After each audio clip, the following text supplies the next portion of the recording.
বলেন? আগামী নির্বাচনে আপনি ভোট পচে গেলেও আপনি বসবেন না। বুঝেন না কিছু কি বলছি বলেন? ভোটটা পচে গেলেও আপনি বসবেন না। কি বলছি বলেন তো? হাসরের ময়দানে আপনাকে জিজ্ঞেস করবে এটা জিজ্ঞেস করবে না, এই তুই তো জানতি ওরে ভোট দিলে পচে যাবে ভোটটা, তুই তারে ভোট দিলি কেন, এটা জিজ্ঞেস করবে না।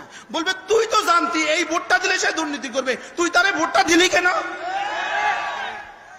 কি ভাই আমি বুঝাইতে পারি নাই, আমার ব্যর্থতা, আমি নোয়াখালীর মানুষ, আমি ব্যর্থতা। কি বলছি বলেন? বুঝেন?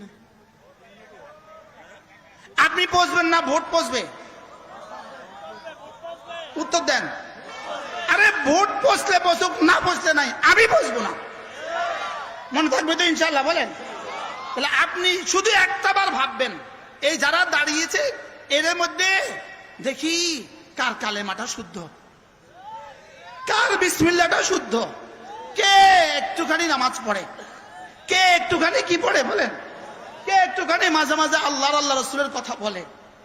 যেমন ধরেন কয়েকদিন আগে বাংলাদেশে জুলাই সনদ হয়ে গেল, লেকিন জুলাই সনদের মধ্যে ওনারা বিসমিল্লাহির রহমানির রহিম লিখতে ভুলে গেছে। জোরে বলেন। বিসমিল্লাহটা লিখতে কি করছে বলেন? বিসমিল্লাহটা ওনাদের ভুলে লেখে নাই। জোরে বলেন। এটা ভুলে ভুলে ভুলে রেখেছে না ইচ্ছা করে লেখে নাই? আরো জোরে কর। ভুলে রয়ে গেছে না ইচ্ছা করে লেখে নাই? এবার বলুন তো দেখি, যারা বিসমিল্লাহ লিখতে লজ্জা পায়, বিসমিল্লাহ লিখতে শরম পায়, বিসমিল্লাহ বলতে যাদের শরম লাগে, বিসমিল্লাহ যাদের লজ্জা লাগে, বিসমিল্লাহ যারা শুদ্ধ করে বলতে পারে না, এদের দ্বারা জাতি অন্য কিছু হোক না হোক কমপক্ষে শান্তির আশা করা যায় না। কি ভাই? আচ্ছা বিসমিল্লাহ বলতে এদের লজ্জা হইলো কেন? বিসমিল্লাহ লিখতে এদের শরম লাগলো কেন? আসলে এরা বিক্রি হয়ে গেছে পশ্চিমাদের কাছে। আসলে এরা বিক্রি হয়ে গেছে কাদের কাছে বলেন? পশ্চিমাদের কাছে। এজন্য মেরে ভাইও তাদেরকে নেতা বানাবো না যারা বিসমিল্লাহ পারে না, যারা কোরআন পারে না, যারা নামাজ পড়ে না, এদের পেছনে যাব না। বলেন ইনশাআল্লাহ, বলেন ইনশাআল্লাহ, আবার বলেন ইনশাআল্লাহ। যদি আপনার ভোট পচে যায় যাক, আমরা কি করব না? আমরা এত নষ্ট হব না, আমরা এত নষ্ট হব না।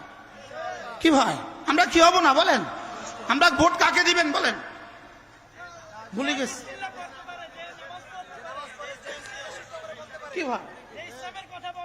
যে কমপক্ষে ইসলাম শব্দ বলে, যে কমপক্ষে ইসলাম শব্দ কি বলে। এই জন্য ইসলামী, হ্যাঁ, আল্লাহ আমাদের সবাইকে বুঝ দান করো। প্রসঙ্গক্রমে একটা কথা বলে ফেললাম, ওয়ালা তুতি মান আগফালনা কলবাহু আন যিকরিনা। এই জন্য আপনি পীর ধরবেন, পীর নির্বাচন করবেন, প্রথম দেখতে হবে কোরআনে কারীম শুদ্ধ কিনা, দ্বিতীয় দেখতে হবে সে জামাতে নামাজ পড়ে কিনা, দ্বিতীয় দেখতে হবে কি জামাতে নামাজ পড়ে কিনা, উস্তাদ রাখবেন জামাতে নামাজ পড়ে কিনা, ইমাম রাখবেন বাড়িতে গিয়ে জামাতে নামাজ পড়ে কিনা। কি ভাই ইমামতি করে, ঈদের দিন বাড়িতে গেছে, পরের দিন জোহরের সময় উনি গরু গোসল করা নামাজের সময়।